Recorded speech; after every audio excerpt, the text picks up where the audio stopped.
Hello guys, episode 5। पाज़ुज़ू अपने मुंह से माना रिलीज करता है और सिल्फिया का विजन कमज़ोर हो जाता है। दूसरी ओर एल्बर्ट और ताओ बाकी मॉन्स्टर को मार देते हैं। एल्बर्ट कहता है अभी हमें पाज़ुज़ू को मारना पड़ेगा वरना ये मॉन्स्टर फिर से जाग जाएंगे। तभी वो उसके माना की जद में आ जाते हैं और फिर बेहोश हो जाते हैं।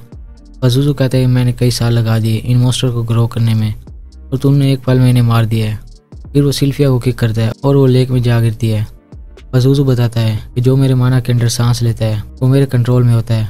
सिल्फिया कहती है इसलिए मैं कहूँ माना में इतनी स्मेल क्यों है। पाज़ुज़ू गुस्से में उसे किक करने लगता है तो ताओ उसका अटैक ब्लॉक कर देती है।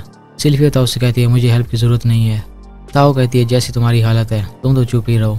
सिल्फिया पानी में गिर जाती है। फिर पाज़ुज़ू अचानक ताओ के पीछे आ जाता है और वो सोचने लगता है कि यह बेहोश क्यों नहीं हुई। ताओ उसे किक करती है लेकिन पाज़ुज़ू उसकी टांग पकड़ लेता है और उसे रियलाइज़ होता है कि ये सांस लेने की स्पेशल टेक्निक यूज़ कर रही है। ताओ अपना कंट्रोल खोने लगती है तो पाज़ुज़ू कहता है तुम्हारे पास भागने का मौका है, तुम भाग सकती हो। या तुम इसलिए नहीं भाग रही कि मैं तुम्हें अच्छा लगता हूँ और तुम मुझे ज्वाइन करना चाहती हो। ताओ गुस्सा हो जाती है कि मैं तुम जैसे बदसूरत डीमन को ज्वाइन नहीं करना चाहती। मुझे एक होटी मिला है, मैं उसे तुम्हारे हाथ नहीं लगने दूंगी। तभी एक मॉन्स्टर रीजनरेट होकर ताओ पे हमला करता है और उसे निगलने की कोशिश करता है। पाज़ुज़ू पूछता है यहाँ तो सब बेहोश पड़े हैं तो वो होटी कौन है। पाज़ुज़ू और ज़्यादा माना रिलीज करता है ताकि ताओ उसके कंट्रोल में आ जाए।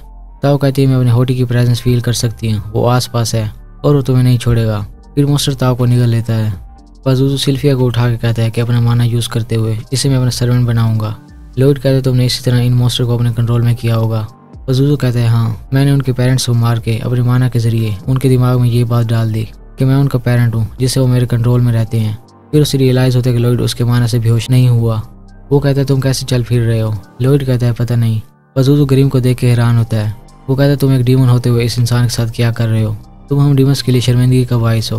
ग्रीम उसे वार्न करने की सोचता है कि लॉयड बहुत स्ट्रॉन्ग है। फिर वो कहता है रहने दो, इसे खुद एक्सपीरियंस होगा। पाज़ुज़ू के मॉन्स्टर लॉयड पे हमला करते हैं और लॉयड कहता है यही वक्त है माना ट्रांसम्यूटेशन टेस्ट करने का।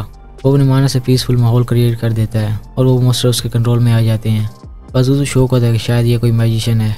लॉयड एक मॉन्स्टर से ताओ को बाहर निकालने का बोलता है तो वो ताओ को उगल देता है। इसके बाद पाज़ुज़ू अपने मॉन्स्टर्स को कंट्रोल करने के लिए और ज़्यादा माना रिलीज करता है लेकिन ग्रीम बताता है कि ये मॉन्स्टर तुम्हारी असलियत जान चुके हैं। फिर वो मॉन्स्टर पाज़ुज़ू पर हमला करते हैं। पाज़ुज़ू गुस्सा हो जाता है कि जिन हाथों ने तुम्हें खिलाया है तुम उस पर कैसे हमला कर सकते हो। फिर वो उन्हें मार देता है। इसके बाद पाज़ुज़ू अपना पूरा माना बाहर निकालता है और लॉयड से कहता है तुम अपने मैजिक से मुझे नहीं हरा सकते। तो लॉयड को ग्रीम की यही बात याद आती है जब वो पहली बार मिले थे। वो सोचने लगता है कि डीमंस को मैजिक से क्यों नहीं हराया जा सकता। लॉयड भी अपना फुल माना रिलीज करता है ये चेक करने के लिए कि डीमन को हराने के लिए कितने मैजिक की ज़रूरत पड़ती है।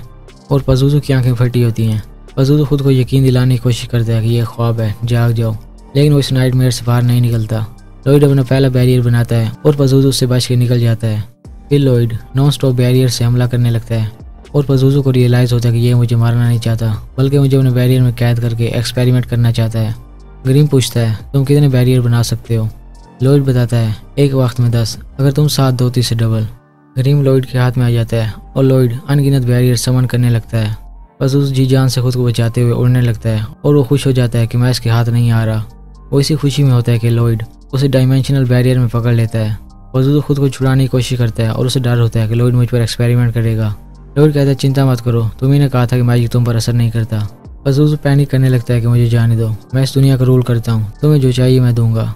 लेकिन लॉयड 4 नेचुरल एलिमेंट्स का हाईएस्ट मैजिक स्पेल यूज़ करता है और वो भी 3 गुना तेज़ होता है। लॉयड सोचता है मैं 30 मिनट तक ये एक्सपेरिमेंट जारी रखूंगा। 5 मिनट बाद लॉयड पाज़ुज़ू को आवाज़ लगाता है लेकिन पाज़ुज़ू जल भून चुका था। तो लॉयड को अफसोस होता है कि ये 5 मिनट भी नहीं टिका। पाज़ुज़ू फेड करते हुए अफसोस करता है कि मेरी सदियों की लेगेसी एंड हो रही है।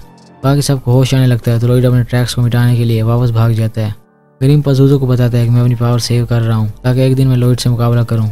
इसके बाद वो फेड हुए पाज़ुज़ू को एब्जॉर्व कर लेता है ताकि उसे कुछ पावर्स मिल जाएं। लॉयड सबको बताता है कि रॉबर्ट ने इस मॉन्स्टर को मारा है और ताओ रॉबर्ट को ढूंढते हुए जंगल में निकल जाती है। इसके बाद वो सभी वापस कासम में जाते हैं और किंग एल्बर्ट से कहता है सिर्फ गार्ड्स के साथ हंटिंग में जाना लापरवाही थी। एल्बर्ट किंग से कहता है नहीं, लॉयड की तलवारें बहुत यूजफुल थी, मैं चाहता हूँ लॉयड प्रिंस बने। किंग कहता है तुम मुफ्त में अपना एक कंपेटिटर खड़ा कर रहे हो। एल्बर्ट कहता है लॉयड की खातिर मैं पीछे हटने के लिए तैयार रहूँगा। किंग लॉयड से पूछता है तो लॉयड प्रिंस बनने से इनकार कर देता है। फिर वो बाहर खेलने निकल जाता है। उस लड़ाई से एक वुल्फ वहाँ आ गया था। लॉयड उससे क्लोज होने लगता है और ग्रीम जेलस होता है तो वो भी खुद को फ्लफी बना लेता है। किंग और एल्बर्ट लॉयड को देखते हुए सोचने लगते हैं कि इसे प्रिंस बनने से ज़्यादा आउटसाइड एक्टिविटीज़ में ज़्यादा इंटरेस्ट है। यही था एपिसोड। Thanks for watching.